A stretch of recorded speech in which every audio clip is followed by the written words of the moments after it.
gonna go back to live mode here. So I, boom. So, hi BJ, how you doing? Hey, I'm good. How are you? Doing well.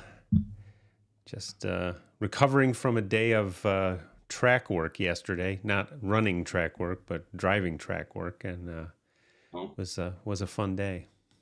sore arms.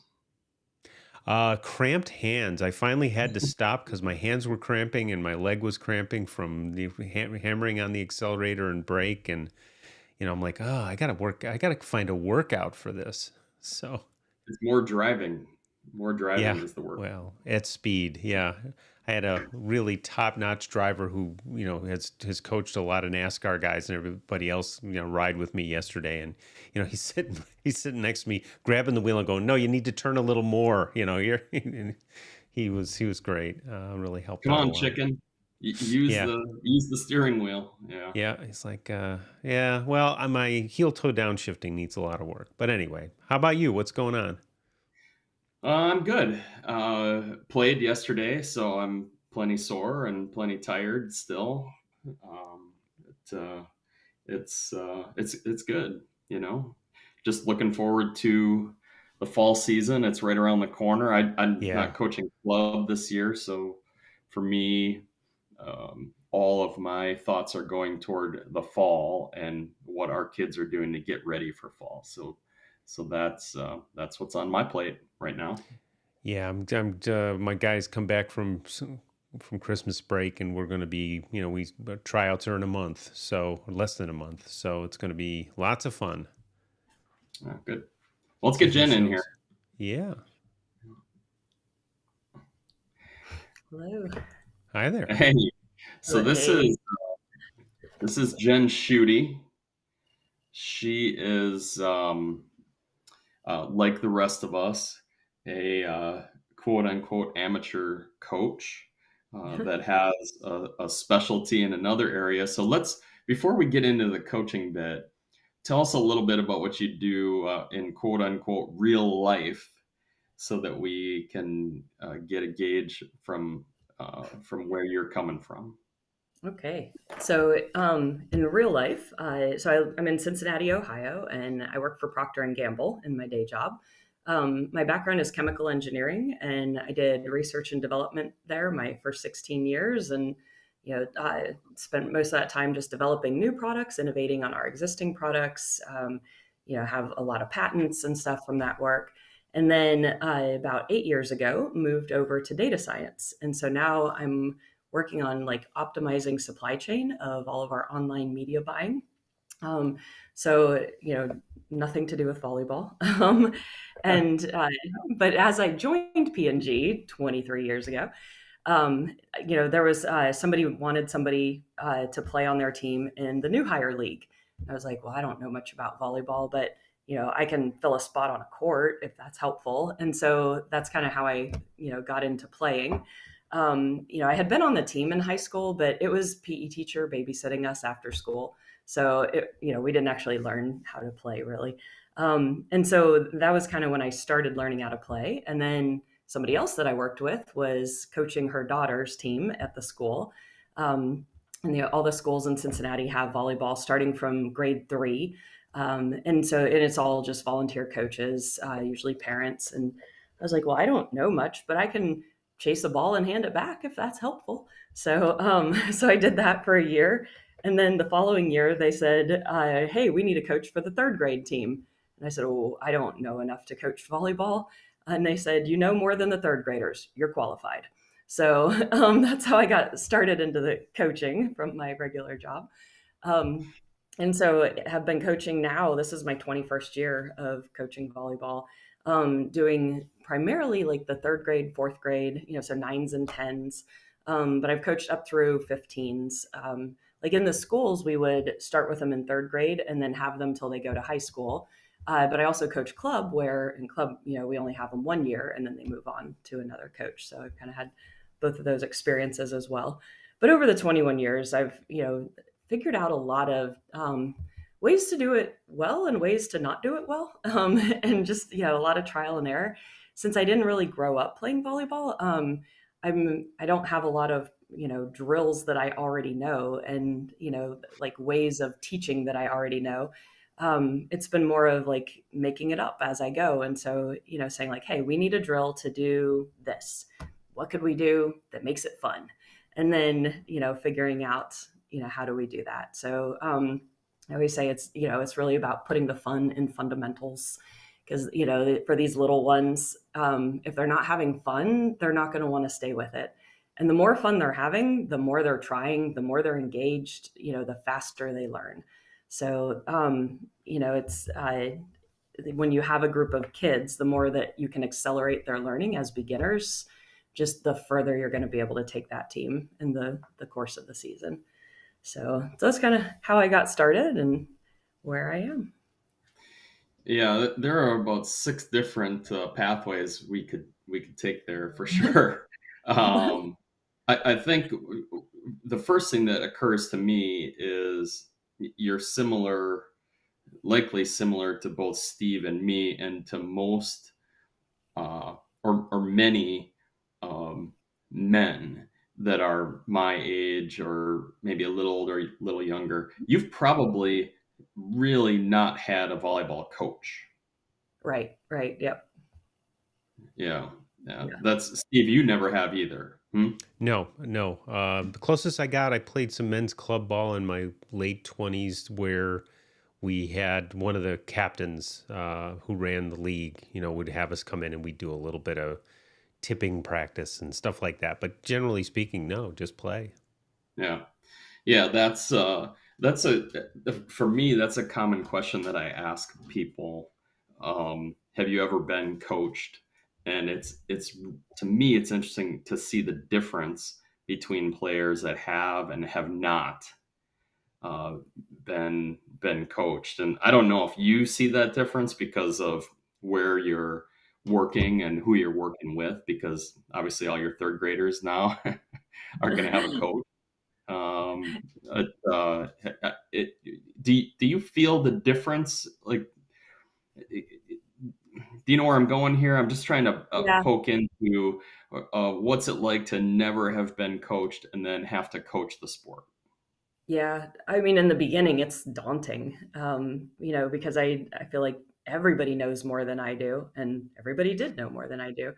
But my mentors kept saying, as long as you know more than the kids, that's all that matters. You don't need to know more than the other coaches, just more than the kids you're teaching, or know, something new that they don't know that you can teach them.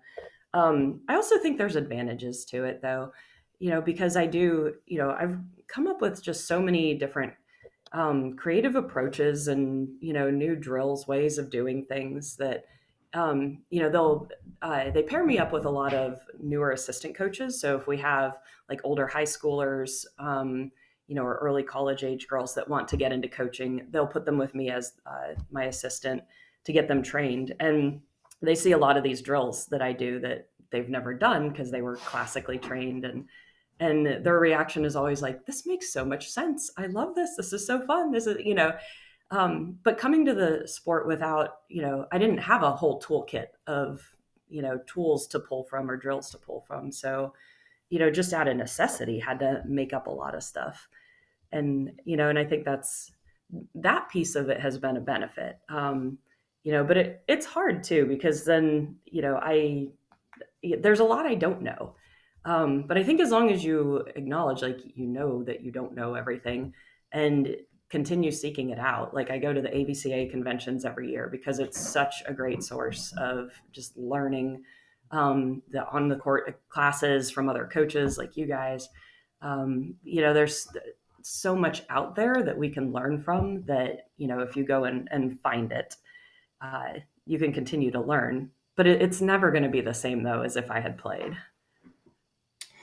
Yeah, I think you're right about that. The playing bit, we tend to learn a lot on our own, and Yeah. in some ways it's slower. In other ways, it's faster.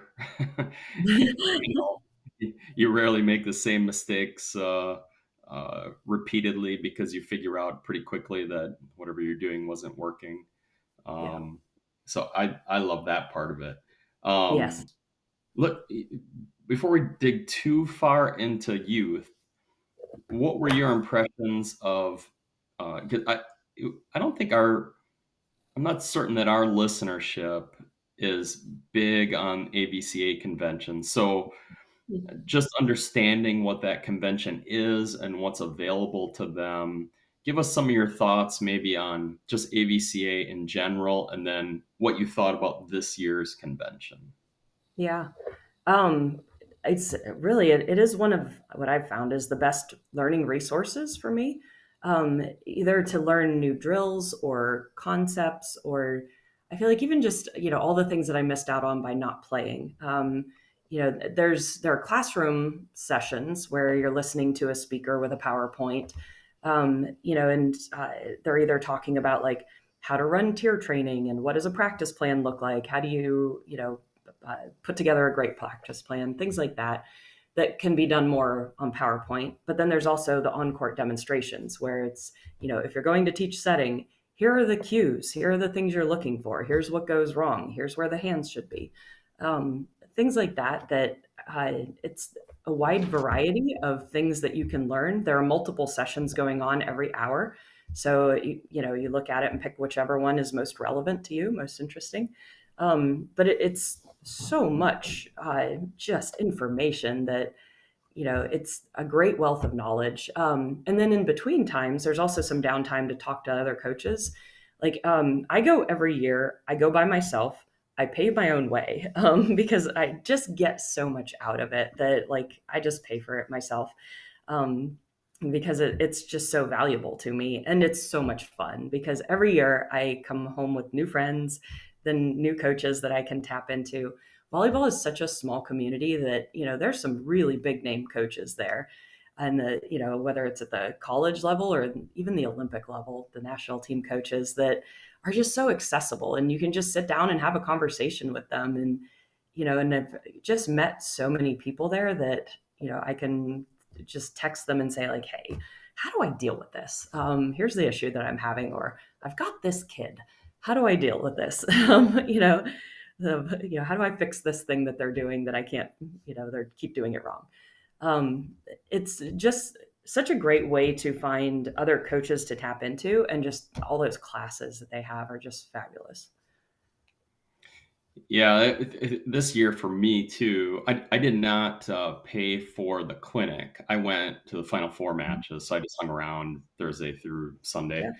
Yeah. But even that, I just went to the venue every day, walked Yep. around to meet, old friends and new friends. I mean, I don't want to say any names, but you were there for a couple of them. I mean, just Division I coaches start walking up and saying hello. Um, National champion coaches, hey, how are you doing? What's your team like? And they're asking you questions, so you can kind of get the feel for some of these people that they're really questioning and asking. They still want to know, even despite being some of them retired or uh, maybe not out of the sport, but actively out or out actively. Um, you can tell why they were good at it because they're asking questions about your own team and what you're doing, even though in most cases these people haven't it didn't know me from 5 minutes ago. Oh I don't know if you have those experiences, but it happens to me every year. yeah. Yep, for sure. Yeah. Yeah, it was for me a pretty good convention, although I didn't go to many of the sessions. I snuck into one or two. Hopefully, they aren't listening to me admit that I was sneaking into a few. What are you've done a lot of things and you've done a lot of experiments. What are one or two of the discoveries that you've made that that you think Ooh, other people might want to know about this? yeah. Um, I think one of the things that I've discovered is that the kids are always more capable than I think they are. So even when I've got third graders, I'll teach them things that um, the other coaches will say like, "Why are you teaching them that?" Like third graders. So we're working on like, how do you dig a ball out of the net? How do you do the dive? How do you do, all of those things that, a lot of coaches will ask me, like, why do you waste time on that? They're not going to do that. And I'm always surprised, but by the end of the season, one or two of them will do it in a game, especially digging out of the net. I'll have a couple of kids pull out that skill, and and especially then even the next year. So when I'm coaching them the following year, it's like if you plant that seed, it will grow over time, even if you're not, continuing to drill on it every single week. You do it here and there, and it'll show up. You just got to give them those tools of how to do it, and then eventually their brain will catch up with their physical abilities and say, like, hey, this is the time to do that skill, and it'll see it come out in a game. But I'm just always really surprised at, like, every time I say, like, hey, this is something that probably a 9 or 10-year-old can't do, but I'm going to try it anyway, and then they're able to do it. So I think that's been a big learning for me is, don't limit what I teach them based on what I think they're capable of. Keep pushing the limits until I see what they're capable of, because they really always surprise me. Um, I don't know. I think that would be my biggest kind of surprise in coaching the Yeah. kids. Yeah, as I was thinking, as you were talking about that, I was thinking about it. There's some parallels in the business work we do, right? So I know Mhm. P&G, at least for a while, while you've been there, they had their big push into design thinking kind of approaches, right? And there's that whole make and show iteration thing, and what I'm finding is I'm trying to get better at showing them a skill and then letting them go and letting them Yeah. experiment with it, and and then maybe correct, or I won't even say correct, maybe give them an option. I'm seeing that somebody isn't getting their arms extended quite well. Okay, you could try Right. this, try it, see what happens. I'm not very good at it yet, but they it's I remember when I first my first year with Mike Hewlett's club, we were at tryouts, and I'm like this new guy, and I'm kind of intimidated, and they come down, so I'm trying to help out where I can. And at the end, they're like, well, we've got these two setters, two 16 setters. Which one are we going to, we can only take one. Which one are we going to take? And the question around the table was, who's the most creative? And I'm like, oh, I Um, want to be here. I want to be in this yep. club. And Yes. I was like, okay, now I understand. So I think that whole letting them explore. Yeah. You asked a little earlier, BJ. I think you were saying, how do can you how do you tell a kid who's been coached or whatever?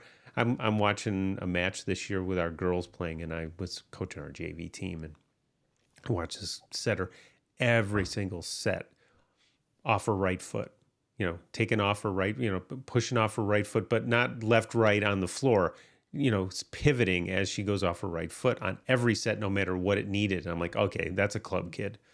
Somebody latched onto, college coaches like to see you pivot off of your right foot, so we're going to do that to death. And I'm like, okay. Um, One, a club. Two, probably one where I would have to ask, how do you insist on coaching before I would coach there? Yeah. I think another aha that I've had, just revelation as I've coached the little ones, is like, if you want it to show up in a game, you have to do it in practice, no matter how silly or mundane it is. And that's especially when it comes to things that aren't skills. So like, we've all run into the balls up kind of teams. And so if you want them to know how to deal with that when they're, like, you don't want them the first time for them to see that, to be in a game, and then you're telling them, oh, just ignore it. Well, they can't, because they've never practiced ignoring it. And so, we'll do a balls up practice where I put an assistant coach in charge of distracting the kids while they're serving. And they get really creative sometimes. And, and it's not just balls up, it's, they're yelling, is that Justin Bieber over there? And, grabbing folding chairs and dropping them on the floor. And so, and it's like, if you can serve through an assistant coach dropping a folding chair on the floor, you can serve through any kind of balls up. So, so it's things like that where it's like you practice it, or we'll have like blind ref day. Sorry to any refs that are watching. But They're we all talk for blind. coaches make mistakes, kids make mistakes, refs make mistakes. We're all human, and that happens. But what do we do when that happens? And so let's practice it. And I'll make bad calls all practice long, like call a ball in that was clearly out, call somebody in the net that clearly was not. Um, and then they learn how to just move on, and not let it get the best of their emotions. So, so it's like if you want those behaviors to show up in a game, you have to show them what they should look like while you're in a practice. And, when they're that little and they've never played before, there's a lot of that stuff that they need to learn how to deal with and learn how to practice. That's, more of the mental game and the how to control your emotions, as much as it is the physical game and how to perform the skills. Yeah, I hadn't thought about it, but yeah, you're just practicing a timeout. Yeah. Same thing. Yeah, Yeah. I think it's a huge realization that coaches don't have until they've been around a long time. When you're the 20-year-old coach and you want these kids to pass the ball perfectly, you're telling them, put your arms here and your legs there and your, all that kind of stuff. You eventually evolve into this, what you were just describing, which is we need to train you for what's actually going to happen, not not just the things that we hope to happen. Yeah. Right? There's going to be parents screaming and bad ref calls. And, I think back to Tiger Woods. He would be in his backswing and his dad would dump his clubs over. And so you hear Right. this big crash in the middle of in the middle of the backswing. Well, you're still going to make the swing, Yeah. you still have to hit the ball. So I love that about your philosophy. Just that reality of it. Yeah. I know you were talking about it already, but do you have any other examples about that? Bad ref calls is one. Yep. Noises and the balls up team. I'm on a balls up team right now, so I'm working on getting the coaches to get away from it, but it's a slow process.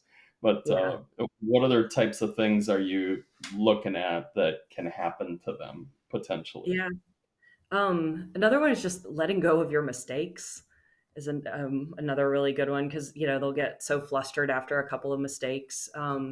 Where for that one, I'll have them, if they make a mistake, well then they have to now hold that ball that they made the mistake with, and then we continue playing. They still have to hold that ball, and then they make another mistake, and I give them that ball, and then and so these kids they'll be standing on the court holding three balls and then trying to pass the next ball that comes to them. Wow. And they get really creative of shoving it up their shirt, the back, putting it between their knees. They'll throw it in the air and try to pass and then catch the ball they had. They do all kinds of crazy stuff. But then at some point, somebody will realize that, hey, by holding on to all our mistakes, it's making us play a whole lot worse. What if we could let go of our mistakes? And so then, they'll let the balls go and roll to the side. And then, we talk about that afterwards of like, how much easier was that? What happens when you hold on to your mistakes and the impact of that. And so then, those things are always things that you can then remind them of in the games so that when they are holding on to the mistakes, you can say, you want to hold this ball under your shirt because that's what's happening right now. And, and so it brings it to life for them, I think. So, yeah, so that's one of them. Even just communicating of what do you say in a game, communicating with your teammates. So we make it a communication challenge where, first we'll talk about what are, helpful things that you can say during a rally. Just come on is not a helpful thing. But what are helpful things? In, out, short, deep, got it, stuff like that. And then the two teams will, start with somebody on the first team and they pick who on the second team they want to challenge. And so now we play out 6 points and a coach on each side tallies up how many useful things did she say? And so then at the end, we look at those two scores and see who won the challenge, who was able to do more communication to her team. And then the losing team gets to choose who goes next. That way, you move the balance of, to both sides. So, and then that girl chooses who she wants to challenge. So, so we're practicing that communicating. And it's amazing how when the one girl is on the hook to, do the communicating, everybody else chimes in too, and everybody else is doing it along with her, because it's just contagious. When one person's communicating, they all do. When nobody's communicating, it all breaks down. So so we do things like that too, of just, what do you say and what is helpful during a game? And now let's practice doing that. Cheering for each other, encouraging each other. If we're playing, I'll give a bonus point for whatever team is the best at encouraging each other or cheering for each other. Coming together in the middle of the court. So, give bonus points for any of that stuff that they do, that we're trying to reinforce. So, but it's all of those things that are the mental stuff that in the game, that is beyond the skills that we're performing. The process, it sounds like process stuff to me. Yeah. Yeah, I'm not sure it's beyond the skills. I think it's beyond the physics. Yes. That's a good way to say it. Yeah. Yes. It's a great skill to have.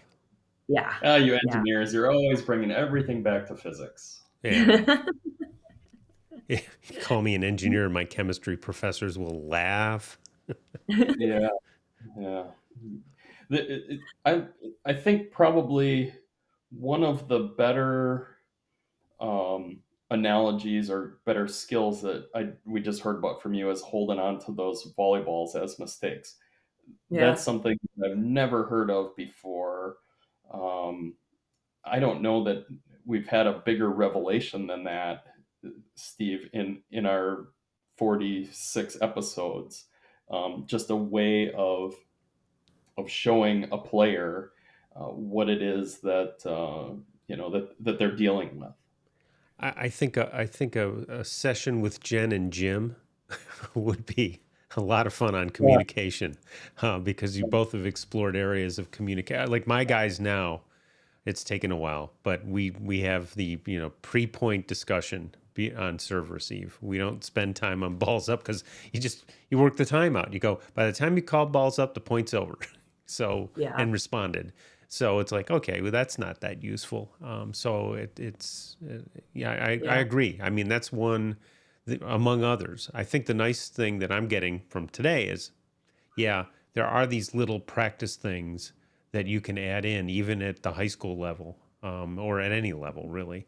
I'll try to add it to my adult rec team next week. 'Cause it's going to be ugly, man. I am so out of volleyball shape. But anyway, those are the kinds of things that can help a lot. Yeah. With the balls up, I always tell my teams, if the other team starts yelling balls up, that is because they have realized they cannot beat you with their skill, and the only chance they have to beat you is to distract you. So we want them to yell balls up. That's when we know we've got them. And so, so it's like, if you reframe that, and then as soon as the other team starts yelling balls up midway through a match, everyone's like, yes, we got them, and they're excited when that happens. And they just sit there and giggle every time it happens because, they think they know that that's what it means. And I mean, at this level, that usually is what it means. If they start doing that, it's, because that's all they've got left in their toolkit to try to beat you. I had to take probably thinking back on it, it was probably not the best approach, but I had we see a lot of negative cheering, and we do not do that. I had to assist on a team one year where the coaches were encouraging that, and I just drove me nuts. So and you got to support your head coach. So although I didn't, my team was kind of reluctant, but at the end of it, I got a note from a parent one day because the guys on the bench were negative cheering, and my assistant coach and I just turned right at him and said, "Stop it right now!" And I got a note from the parent going, "I can't believe that you're discouraging them from being positive and cheering." And I'm like, "No, you don't understand."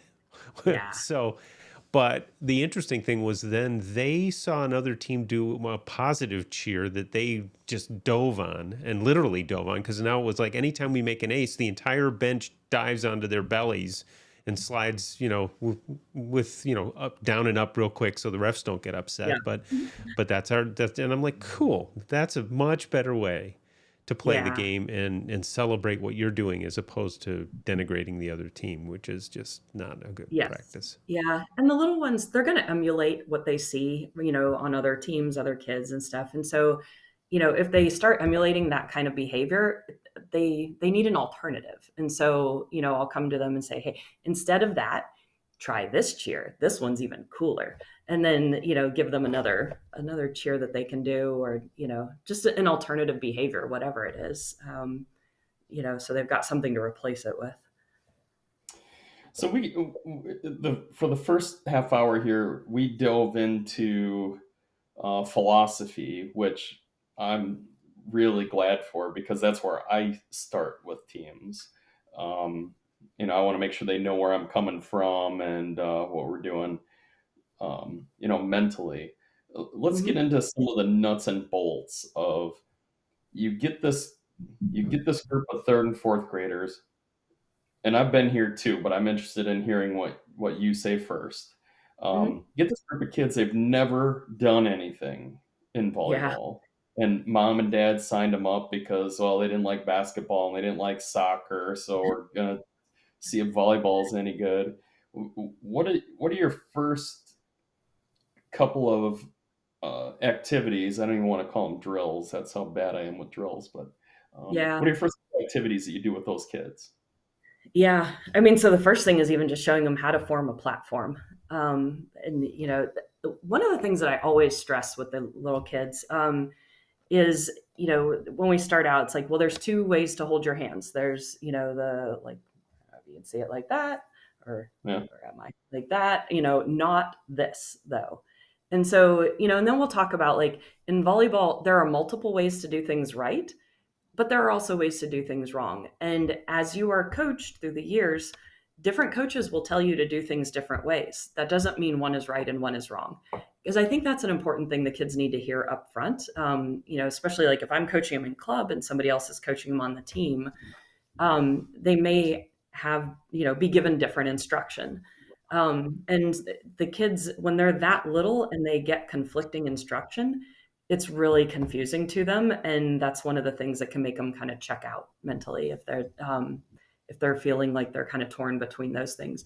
So from the beginning, I want them to know that there are, multiple things that can be correct in volleyball. It's not like it's this or that in a black and white like that.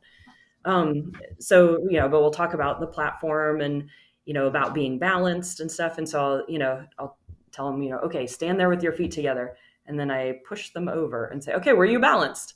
No. Okay, now stand, and then we get them in the athletic stance with the bent knees and stuff. And then I push them again. And okay, do you see the difference? Because you want them to feel it, not just explain it to them, but have them actually like experience it. They'll learn a lot faster if they can actually experience it. Um, and so, just walking them through, what are those motions? My first drill that I usually do, we call this the hot seat. So we'll put 6 on the court. We usually do rover defense when they're that little, and we'll have whoever's in the middle as a setter. And so we'll put 6 on the court, and then whoever's in the setter spot turns around and faces the other kids. And then we'll just do a volley and see how long we can keep it going. But every other ball has to be taken by the setter. So now, it's a lot of passing that they get repetitions on, much better than passing in a circle, which is what a lot of folks start out with, because now you have the correct angle and the correct distance to be able to get it to a setter as you're doing those repetitions. And, and at the same time, you're training your setter that like, hey, you are going to go after all these balls, even if they're not right to you, you're going to go after them. I also, tell the other kids, unless setter yells help, you're not allowed to step in and take it. And actually then eventually we'll have it where they can call off the setter. But initially I want to get them ingrained in that mindset of like, no, setter is going to get there. Even if it goes to Sally, it's still your ball. Sally's going to move out of the way and let you take it. If you can get there. So, so it already starts reinforcing a lot of those concepts that we're going to use later of, getting it to the setter getting to every ball, and then just seeing how many we can get. And then once the ball, drops, we rotate. So now the next person's in the hot seat. And so then, do it again. And then the ball drops and the next person.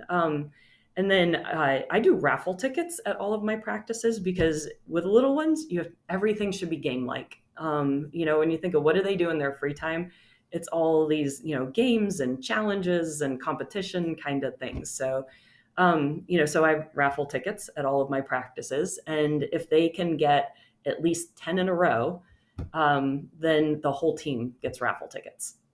So, and every time they can get 10, the whole team gets another raffle ticket. And then at the end of practice, we will raffle off a prize. And they're just little things that are like under $1 that I, pick up usually after the holidays. Like I've been canvassing every Walmart and Target in the city. And I'm looking for all the little trinkets and stuff that I can now get for 75% off because it's right after Christmas. And so I'll have like my bag of prizes but we try to make it where every single drill like that has some kind of goal that they're trying to achieve. So, and you dial it up or down depending on your age level. So we just did a training team for second graders, and it's like if they could get 3 in a row, they got raffle tickets. So it's versus now like my one team, they're up to now 15 to get a raffle ticket. So so you just dial it up or down. And then, we do a lot of serving as with the little ones. But it's not just serve over the net, it's serve to a target. And so, if you think of Angry Birds, so I've got like the Angry Birds pigs and rabbits, and this is Georgina. So she's very popular. So she comes to all our practices, and her brother George, who's an Angry Birds pig. And usually there's a folding chair somewhere in the gym that you can find. And so we'll find that folding chair and then, put the bird on the chair, and they're trying to hit the chair for 1 raffle ticket, knock the bird out for 2, knock the chair over for 5. So now they're practicing aiming their serve and getting speed on it enough to knock it over at the same time. And now they're learning how to hit zones without even realizing, that they're learning how to hit zones. So, and I'll place it in, at this age, you want them serving deep. So, so I'll put it in either 1, 5, or 6 to start with. And then as they get older, and now we're working on short serves, you move that up to the front zones and stuff. So, so we'll do, and then spiking also, we'll do a chair with the bird on it. If there's no chairs in the gym, we're in a brand new facility right now that has no chairs. And so I bring towels. So I just bring beach towels. And with beach towels also, it's nice because then I can have different color towels. And so I'll tell them, if you hit the flower towel, you get 1 raffle. And if you can hit the flamingo towel, you get 3 raffle tickets. And I'll, have the flower towel in the middle back spot, which is, kind of the weak spot in the defense of the Rover that all these guys play.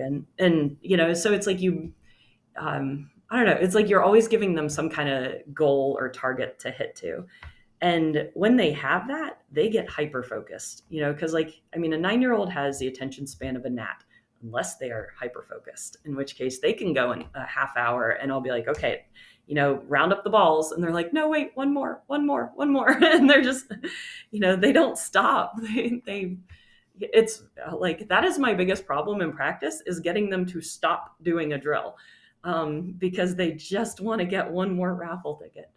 And then, if I don't have any towels or chairs or anything, we'll do streaks. So can you get 10 in a row? Every time you get 10 in a row over and in, you get a raffle ticket. So, but always some kind of goal like that we're working towards.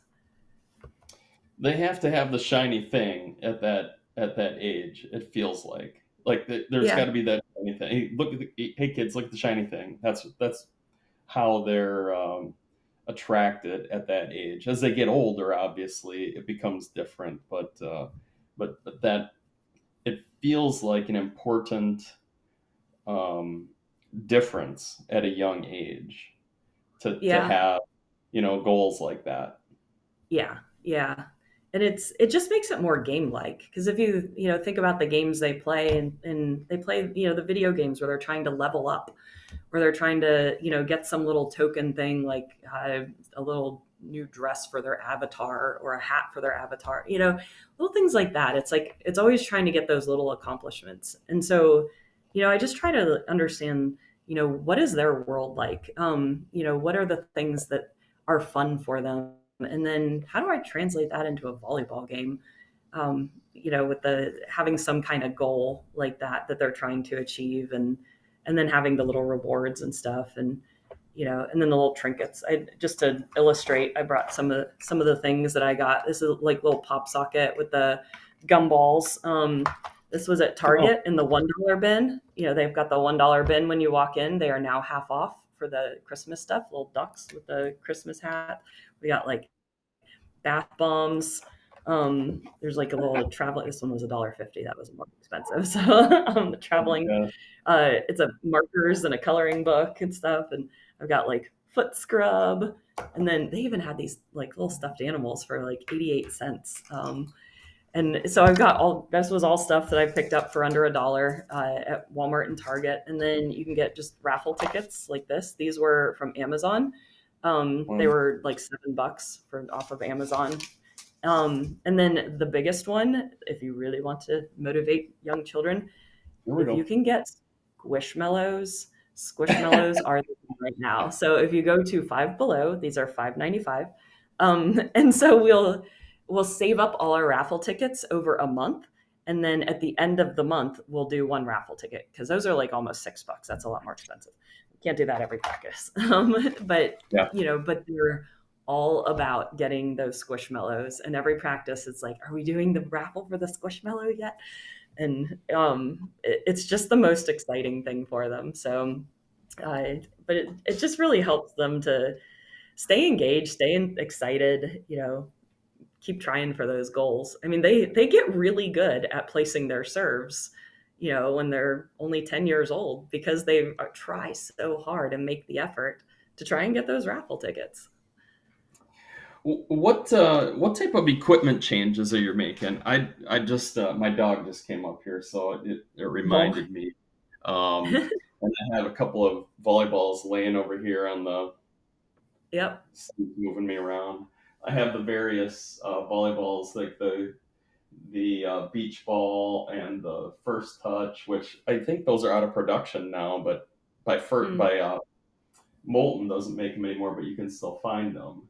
And then light volleyballs. Are you using that kind of stuff as well? We do. Yep. We use the light ball. And then their net for 10-year-olds, it's only 6'6". So like for the nines, in the school system at the third grade level, it's only 6 foot tall. The big kids come in the gym and they all want to spike on that one.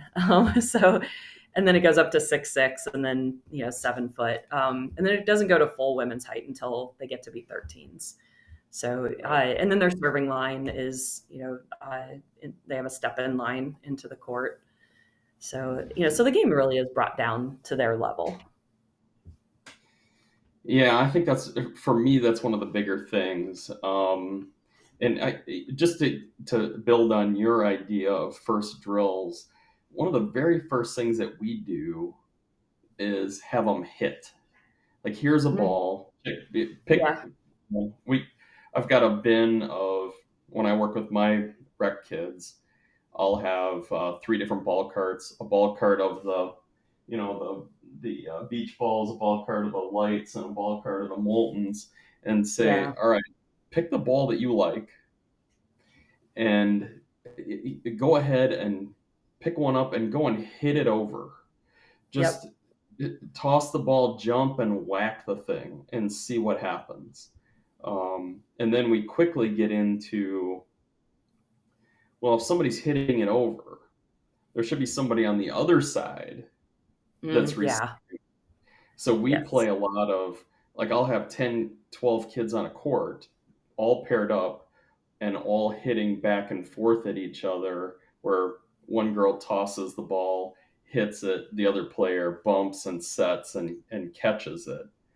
Mm, I feel like there's a lot of feedback if you receive a serve and you can pass a ball that goes up that you can set, you're getting a lot of feedback about how good that first pass is. You don't have feedback from anybody else other than just your own proprioceptive feedback. You can feel, okay, here's what I did, and look what I made happen. So for right. us, that's a big beginning step, and we might spend 20, 25 minutes, maybe 30 minutes on variations of that sort of 1v1 drill. Yeah. I don't know that you do, but we do a ton of that. Yeah. What age are you doing that with? The youngest, second, third, fourth graders, Okay. and it's really important to choose the correct ball Yeah. Yep. for that age. You know, if it's second graders, we can't use a professional women's ball. We've got to use Right. a beach ball or something. If it's Yes. sixth graders or seventh graders, maybe we can use a volley light, or maybe we're going to step down to the not down, but step over to the molten first touch, just so I don't ever want them to feel that pain that all of us felt the first couple of days that we were in the gym and the ball's flying at you and it hurts your arms. I don't want a kid Yeah. to quit over that, you Yes. know? Yep. Yeah. Yeah. So that's where we're at on that. Yeah. Yeah, for the little ones, I do like the not even the light balls, but I do a lot of private lessons also, and one of the gyms that I work out of has they're really large balls, they're really rubbery, and I forget what brand they are. But they're great for the little ones because I find when they're first learning how to overhand serve, a lot of them will think that they need to like wind up in these crazy, positions and have all this compensatory behavior to try and get it over the net that they don't need, and that's actually making it worse, not better. If you give them the lighter ball, I find that tends to go away, or it's a lot easier to get that out. And so then we'll do that, work with the lighter ball, the bigger, heavier, bouncier ball, so they can get that success of getting it over the net, and then transfer that to the heavier ball then once they get the feel of how to do it right. It's like one of these, Mhm. it's like the Yeah. neoprene, this Yep. one is smaller. Um, the funniest thing I ever saw with one of these, when I first saw one, Kessel's teaching a clinic in Milwaukee, and he brought Deetra Collins along. And she was just out of college, a couple of years out of college. She was just off the national team. And he's got one of these, little kid balls, and he's serving it at her. And she cannot pass the thing.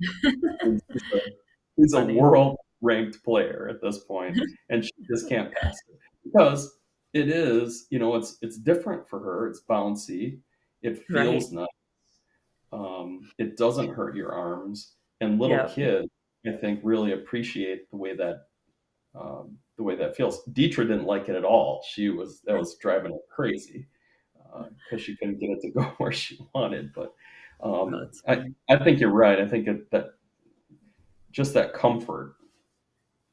It's not Yeah. like basketball where you just grab the thing. We're accustomed to grabbing stuff. We're not accustomed to banging stuff off of our bodies. So Yeah. it's an important change for young for young arms. Yeah, it's always a challenge though because I'll have a lot of parents that'll say like, "Hey, why don't you use these, big rubbery beach balls and stuff?" And it's like, "Okay, but in 2 weeks we have our first game and they're going to be using the light balls." So it's like, yeah, I can train them for the next 2 weeks on a ball that they'll never, use in a game, and then they're going to get in that game and be like, "What the heck?" So that's why I love using it in the lessons, because in the lessons I'm not working towards any games. That's we're in those more for the learning aspect of it. And in practice, it's like you just gotta balance that of like when do you bring that in versus when do you have them use everything that is relevant to the game that they're going to have to perform in a week or two from now. Yeah, I agree. That's the hardest balance for me is when I mean, ultimately for me, I would not want to compete with kids against other schools. I mean, I want to compete every practice in different Yeah. ways. But if I'm second, third, fourth, fifth grade, even, I'd want those kids just competing in their own gyms, and we'll worry about the competition part later. Yeah, I did that one year and it did not work well. Yeah, So I think because you're right. we were trying to avoid having conflicts with a basketball season. And so I was coaching the kids in club, and all of them played basketball. So I said, okay, I'm going to make their club schedule so that we don't start club games until March, which is really late. It was like the very first of March, I think was our first tournament. Super late for club, but it got us around the basketball schedule. But we were practicing, like all through December, January, February, and going 3 months of practicing without having any games to compete in. It was almost burnout, because they needed something to, I don't know, just to demonstrate all the stuff that they'd been learning, and something fun other than just the competing in practice. They needed that, and after that, I was like, okay, I'm not doing that again. It just ended up being too much practice without any of the, fun, rewarding stuff of being in the games. I think Yeah, they it's need a big dose of reality, right? well, they need a Dose of reality. yardstick, and the parents need a yardstick too, believe it or not, just to go, I wonder if we're any good. And you go out and you play, and they're like, oh, okay, that worked or didn't work. In my case, at the high school level, my guys love to compete, but I mean, we got our brains beat in a lot. We were, I don't know, I forget how many games we had or matches we had all together, but we were probably 4-16 last year and made the playoffs because of the difficulty of our schedule, and Oh, and the guys were like, yeah, we play the top team in the division twice every season, and they beat the hell out of us, but we get a little bit better every time, and they're yep. handling it, so I'm happy about that. But they at least have that. Okay, now we know what we have to work on. Yeah.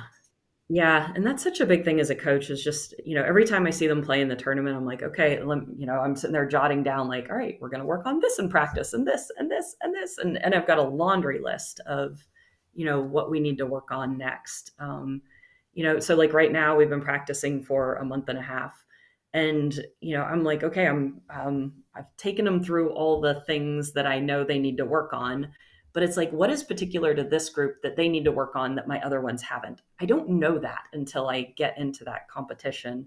And we still have 3 more weeks until our first competition. So I'm really, we're trying to set up a scrimmage right now, with like intra club scrimmage, so that it'll be, at least help with that, and see what else we need to work on.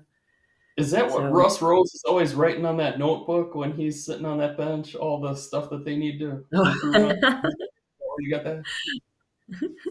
I I am am, very quiet on the bench, and sometimes that doesn't go over that well. But it's like I take Um, stats, and I want my guys to take stats, but I'm also using some tools that make it easier, that they need time to learn, and we need time for them to practice playing, not practice keeping score and taking stats. So it's kind of like, all right, I'll figure it out. But yeah, well, I do stats on my 10-year-olds. So, and they love it. So, because then when we come back to the next practice after the tournament, I'll give them a bunch of the stats of like, hey, here's our top three passers, our top three setters, our top three hitters, top three servers.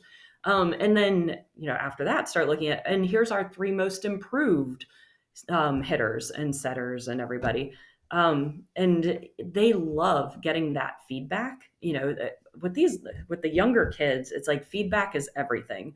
Imagine they post something on social media and nobody gave them any feedback. Nobody liked it.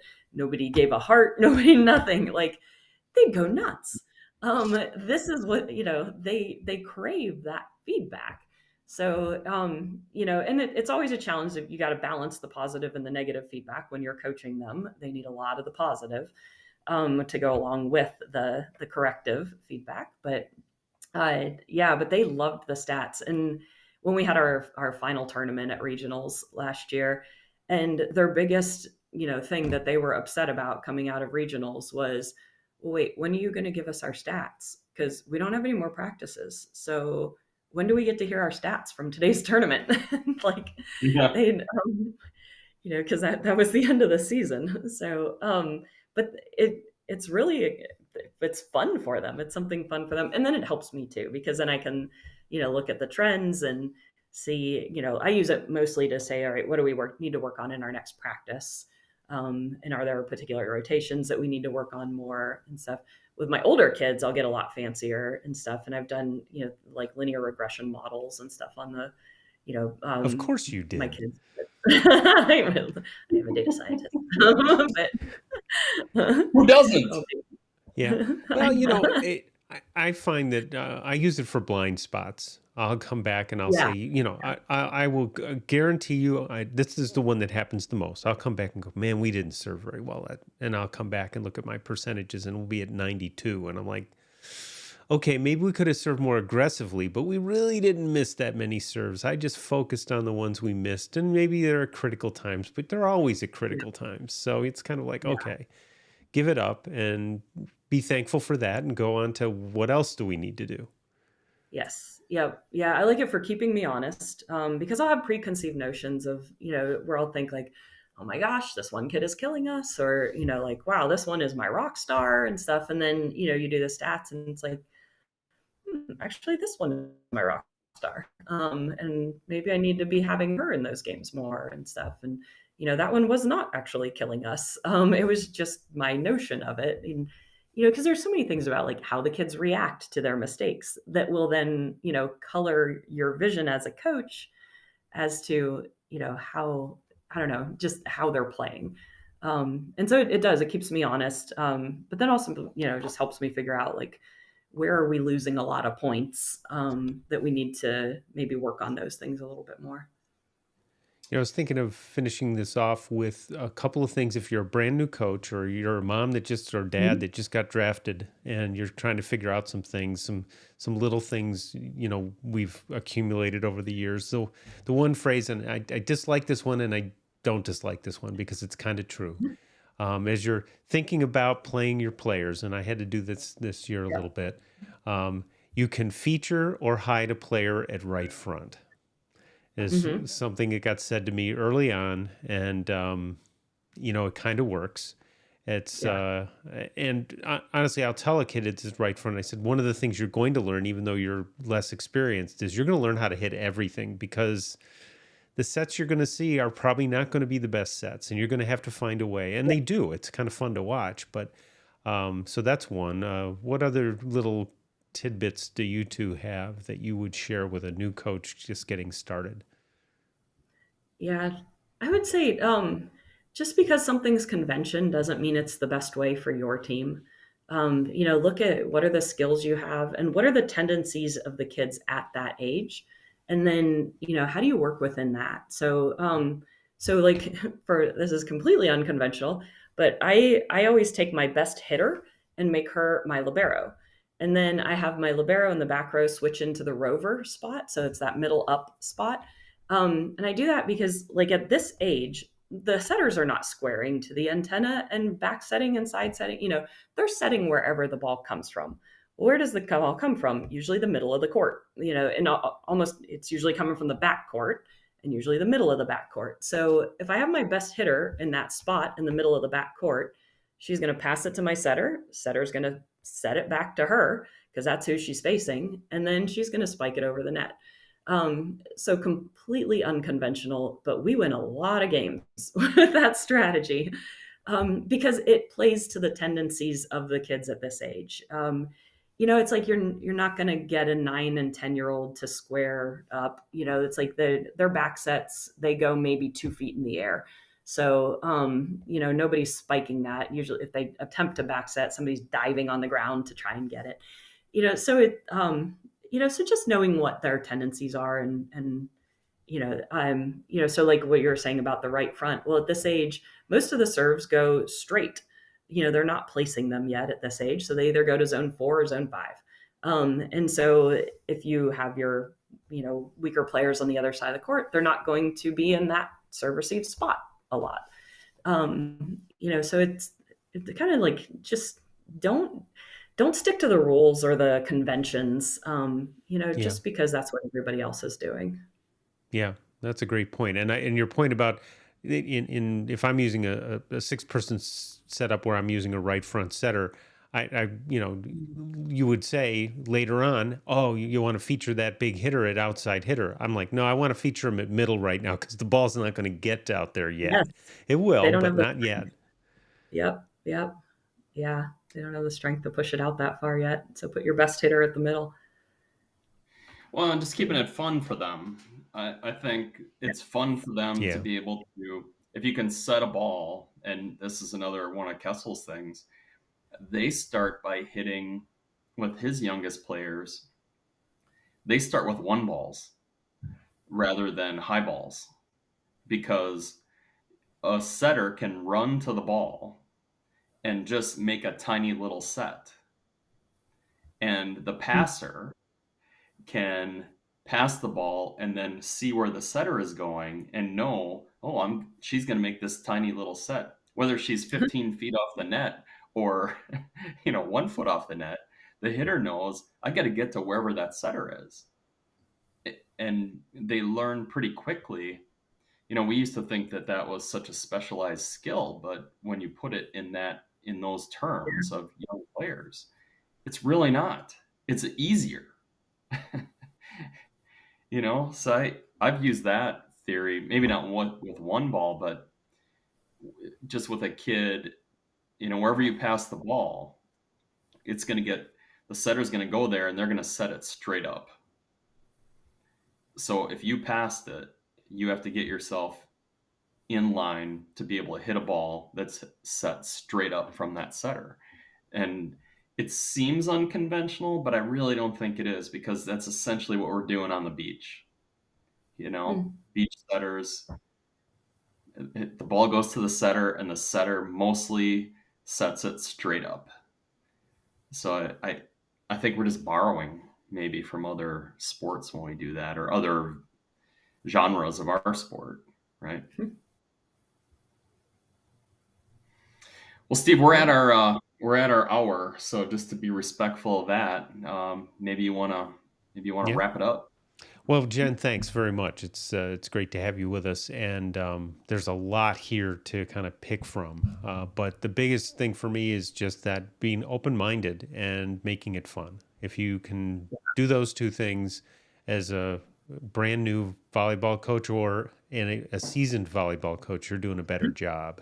So thanks for sharing all of this with us, and hopefully our folks who've been with us and folks who listen to this either on YouTube or our podcast version will get the same help out of it that I've gotten. So thanks again for being with us. Yeah, thank you guys for having me. I appreciate it. All right, BJ, we'll see you next time. Yep. So